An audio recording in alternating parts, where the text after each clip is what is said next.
Potatoes, for example, are in demand everywhere.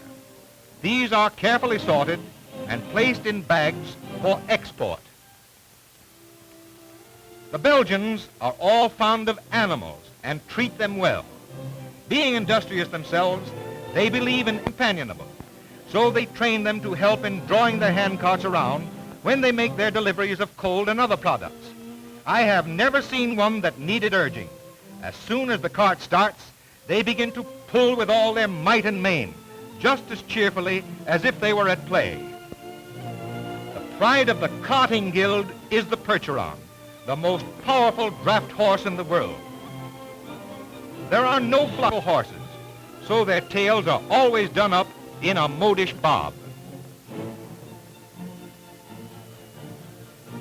Such a heavy load would ordinarily require 2 horses to move it, but 1 Percheron does it with ease.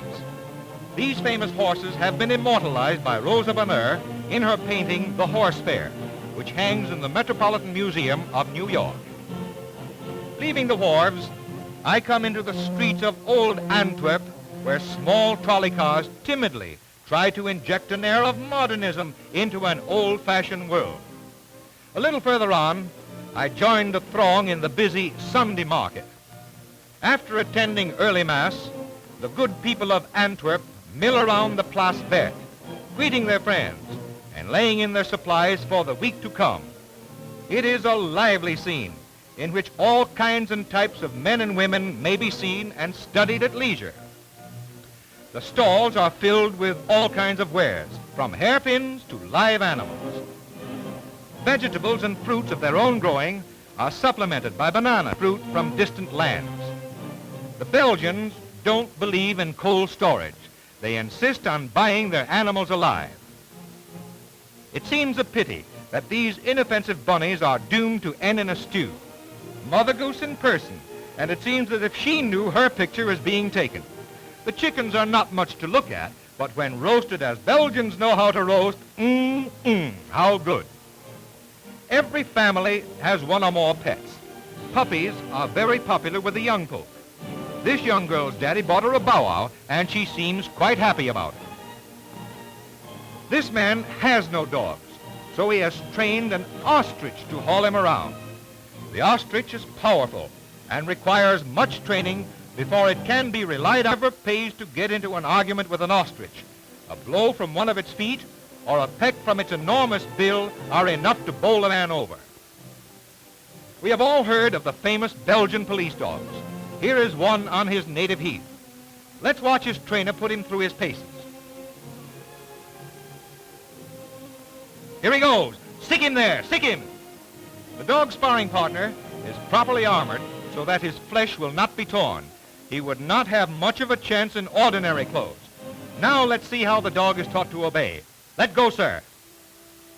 Come here, sir. Come here. Come here. Lie down. That's a good boy. Seeing so many animals reminded me that Antwerp boasts of one of the finest zoos in the world, so I went out to investigate.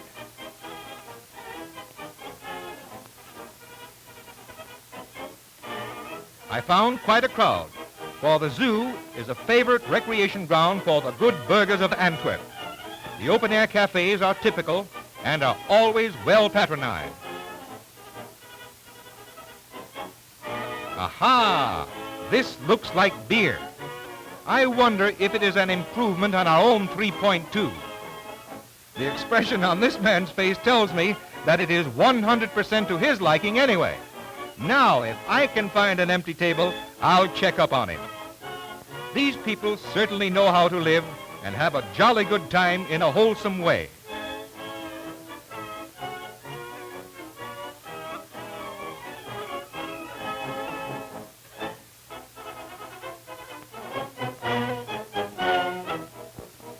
Among the many rare animals in this zoo, the rarest of all is the Okapi. The Okapi is a species of antelope. His rump and his legs are striped in white, very much like a zebra. The Okapi is the rarest animal in the world. Not more than 6 have ever been seen by white men. and this one is the only one in captivity. Note its long tongue. It is all furred so that it can get a hold on its food. It was in Pygmy Land, in the deepest jungle forest of the Belgian Congo, that Erichsen discovered the Okapi in 1900.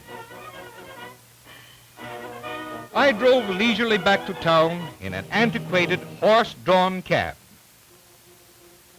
Gasoline has not yet put the nosebag entirely out of business in this historical city.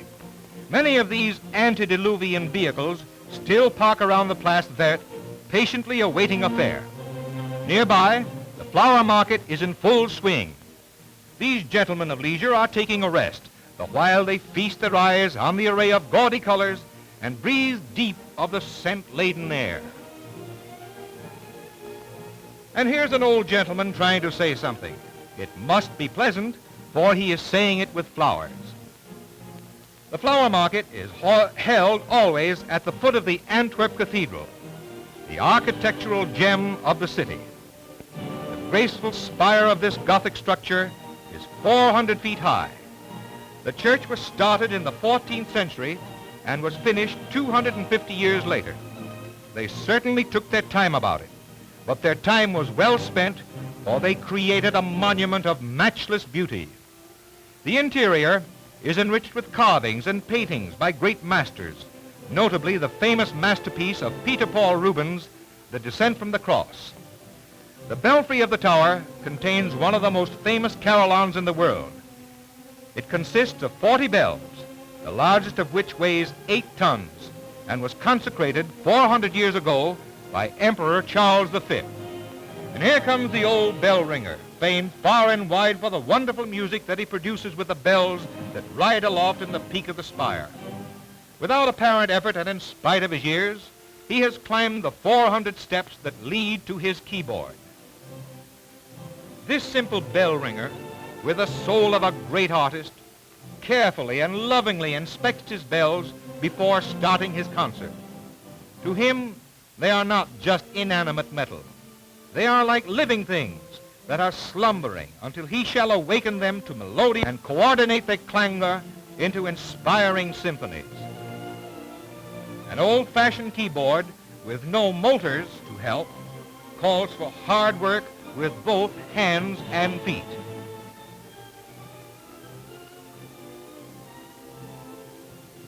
To protect his hands, he is compelled to put on heavy leather finger guards. I wonder if he ever envies his son. His son is now playing the carillon in the Bach Tower in Florida, where electric motors and modern devices make his task less athletic.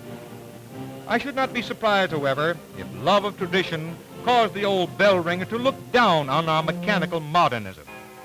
And here he goes, vigorously wresting glorious notes from his orchestra of bronze.